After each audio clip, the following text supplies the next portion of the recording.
Joining me now to break all this down, America's accountant, Dan Geltrude. Dan, thanks so much for being with us. It's great to have you.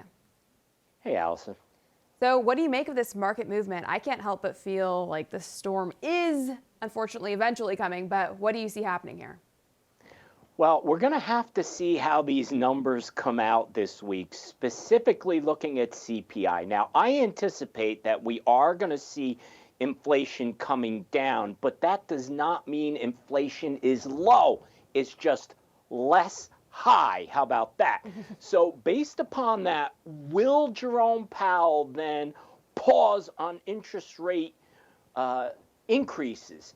And we don't know. My feeling is that he probably will, and that seems to be the general consensus. However, I'm not convinced that that's actually the right thing.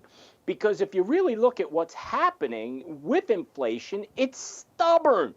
So if we take our foot off of the interest rate pedal here, I would not be surprised if we see inflation start to make a comeback. So politically, I don't think it serves him well, and I'm not even sure it's the right thing to do. But again, it really just depends where CPI is going to fall this week.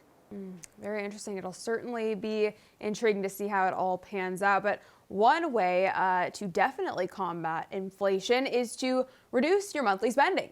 And New York residents can do this now by moving to Florida, apparently. Tell us what's going on here, Dan. Well, we've heard this story before, right? It is just too damn expensive to live in the Northeast. Not to mention, they also happen to be very blue states. You know, we're talking about tax and spend. So it's really expensive to live in the New York metropolitan area. And let's specifically hone in on how about tax rates.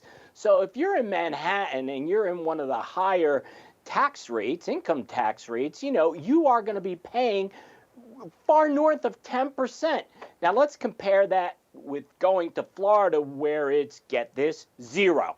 So, you know, the more money you make and you start comparing that, you're saving 10 cents on every dollar. And as those dollars are building up, that's more money you put in your pocket.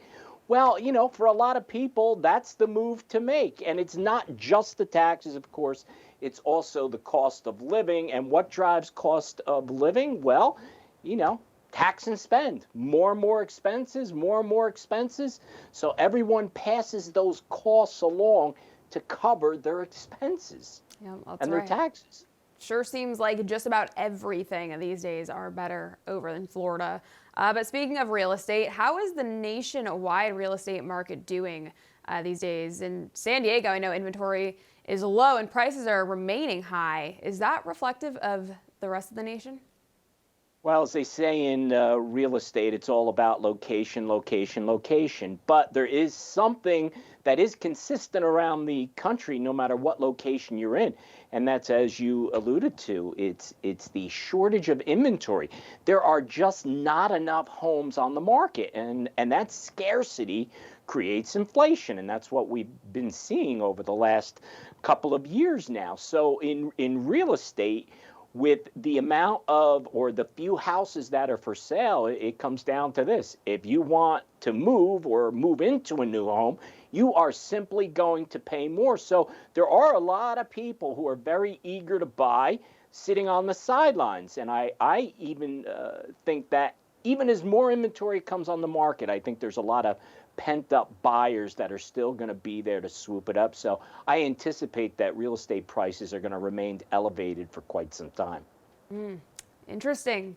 Now, in other news, Netflix is now getting 100,000 new signups a day since they started cracking down on password sharing. Dan, do you think this was the right move on Netflix's part, or do you think this may eventually result in a decline in Netflix popularity?